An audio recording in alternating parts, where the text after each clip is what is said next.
امریکہ اسرائیل کی پشت پناہی بند کرے، جنگ بندی کی خلاف ورزیاں قبول نہیں۔ ترجمان نگرانی وزارت خارجہ اسماعیل بقائی کہتے ہیں کہ جنگ بندی کے باوجود اسرائیل نے لبنان پر حملے جاری رکھے۔ امریکہ اور اسرائیل کی نیت پر ہمیں پہلے ہی شک تھا۔ اسرائیلی اقدامات کو امریکی پالیسی سے الگ نہیں کیا جا سکتا۔ صہیونی دہشت گردی کی تمام ذمہ داری امریکہ پر عائد ہوتی ہے۔ گلگت بلتستان انتخابات 24 میں سے 23 حلقوں کے غیر حتمی غیر سرکاری نتائج آ گئے۔ عوام نے فیصلہ پیپلز پارٹی کے حق میں دیا۔ 10 حلقوں میں تیروں کی برسات۔ پیپلز پارٹی گلگت بلتستان کی سب سے بڑی سیاسی جماعت بن گئی۔ نون لیگ امیدواروں نے 6 حلقوں میں میدان مار لیا۔ آزاد امیدواروں کا پلڑا نون لیگ کے برابر۔ آزاد امیدوار بھی 6 حلقوں میں بازی لے گئے۔ MWM 1 حلقے میں کامیاب۔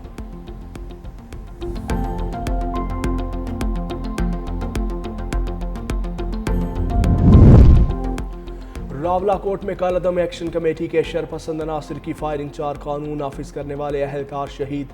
مسلح افراد کے حملے میں 20 سے زائد پولیس اہلکار زخمی۔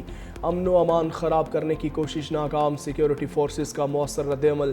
قانون نافذ کرنے والے اداروں پر حملہ، ریاستی ریٹ کو چیلنج کرنے کی مذمت۔ شہید اہلکاروں کو خراج عقیدت، زخمیوں کو فوری طبی امداد فراہم۔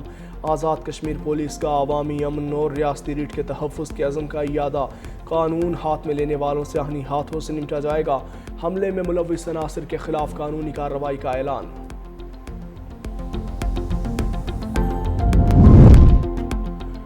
بے نظیر انکم سپورٹ پروگرام کے اخراجات 1% سے بھی کم ہیں۔ چیئرمین بے نظیر انکم سپورٹ پروگرام روبینہ خالد کی پریس کانفرنس۔ کہتی ہیں پورے ملک میں بے نظیر انکم سپورٹ کی رجسٹریشن ہوئی ہے۔ خیبر ضلع بھی اس میں آتا ہے۔ جرمن ایمبیسڈر نے مزید 7 وینز دی ہیں جو فاٹا اور بالائی علاقوں میں گئیں۔ بے نظیر انکم سپورٹ پروگرام واحد پروگرام ہے جس میں IMF نے بھی کوئی کٹوتی نہیں کی۔ اس پروگرام کو بند کرنے کی باتیں کرنے والے غلط کر رہے ہیں۔ ایران اسرائیل جنگ کے شعلے پھر بھڑک اٹھے۔ ایران اور اسرائیل نے ایک دوسرے پر میزائلوں کی بارش کر دی۔ ایران کے اسرائیل پر میزائل حملے، کئی علاقوں میں آگ بھڑک اٹھی، سائرن بج گئے، لوگ پناہ گاہوں میں چھپ گئے۔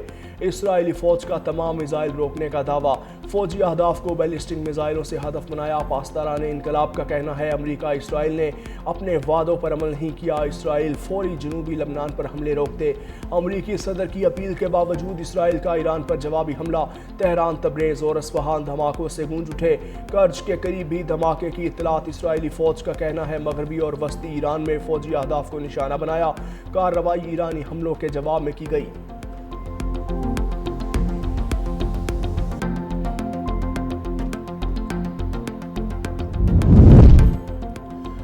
امریکی صدر کا ایران اور اسرائیل کے درمیان کشیدگی ختم کرنے کا مطالبہ۔ ڈونلڈ ٹرمپ نے کہا کہ نیتن یاہو سے کہوں گا ایران پر جوابی حملے نہ کرے۔ ہم ایران کے ساتھ حتمی ڈیل کے بہت قریب ہیں۔ ایرانی حملوں سے کسی کو نقصان نہیں ہوا۔ ایران میز پر آئے اور معاہدہ کرے۔ ایران نے میزائل داغے، بس اتنا ہی کافی ہے۔ اسرائیل اگر حملہ کرتا ہے تو معاملہ مزید بگڑ سکتا ہے۔ نیتن یاہو نے حملہ کیا تو پھر سلسلہ ایسے ہی چلے گا۔ میں نہیں چاہتا کہ کشیدگی مذاکرات کے عمل کو سبوتاژ کرے۔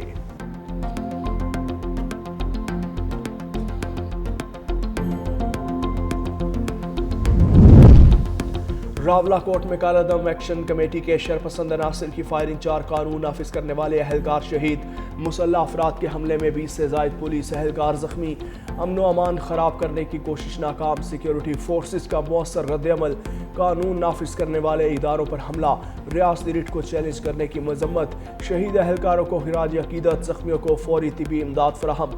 آزاد کشمیر پولیس کا عوامی امن، ریاست ریٹ کے تحفظ کے عزم کا اعادہ۔ قانون ہاتھ میں لینے والوں سے آہنی ہاتھوں سے نمٹا جائے گا۔ حملے میں ملوث عناصر کے خلاف قانونی کارروائی کا اعلان۔